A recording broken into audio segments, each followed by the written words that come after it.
We can think of a directive as a custom HTML element or attribute we use to power up and extend our HTML. We can build our own custom directives or use Angular's built-in directives. Previously in this module, we've seen how to build a component and use it as a custom directive.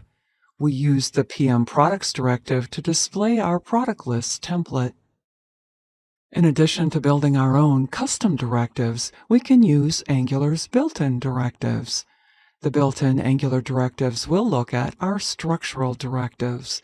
A structural directive modifies the structure or layout of a view by adding, removing, or manipulating elements and their children. They help us to power up our HTML with if logic and for loops. Notice the asterisk in front of the directive name. That marks the directive as a structural directive. Let's look at ngIf first. ngIf is a structural directive that removes or recreates a portion of the document object model tree based on an expression. So ngIf is a great way to optionally display content. For example, say we only want to show the HTML table if there are some products in an array.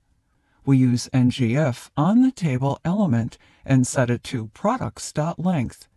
The length property provides the number of elements in the array.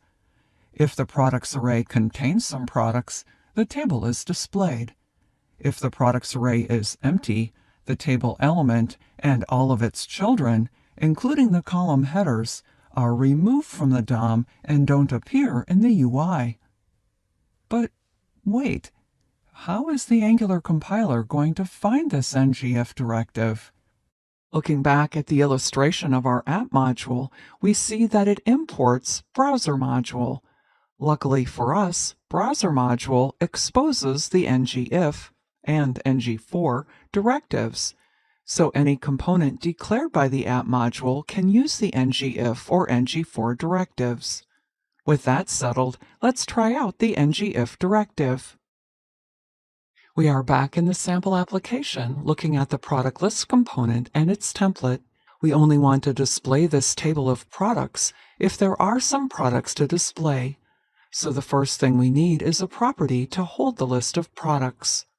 Where do we define that products property? In the components class, of course. We'll add a products property here. But what is the type of this property? Well, we want an array of product instances, but we don't currently have anything that defines what a product is. We'll have a better solution in a later module, but for now we'll just define products as an array of any. In TypeScript, we use any as the data type anytime we don't know or don't care what the specific data type is. We need to populate our array, but where do we get the data? In many cases, we would communicate with a backend server to get this data. We'll look at how to do that later in this course. For now, we'll just hard code in a set of products. If you are coding along, consider copying a few of the products from the products.json file provided with the starter files under the API products folder. With the products property in place, we're ready to use it in the HTML. We want to put it on the table element because that is the element we want to add or remove from the DOM. Type star ngIf equals, and then our expression enclosed in quotes. We only want to show the table if that list of products contains some elements. Let's see what this looks like in the browser. We see the table header, so we know our table is displayed. Let's try this. Let's comment out the product data. Bring up the browser again, and we see that the table disappeared. Now if we uncomment out the product data and look again at the browser, our table reappears. With ngIf, the associated element and its children are literally added or removed from the DOM. But notice that we still aren't populating the table with our products. Let's do that next.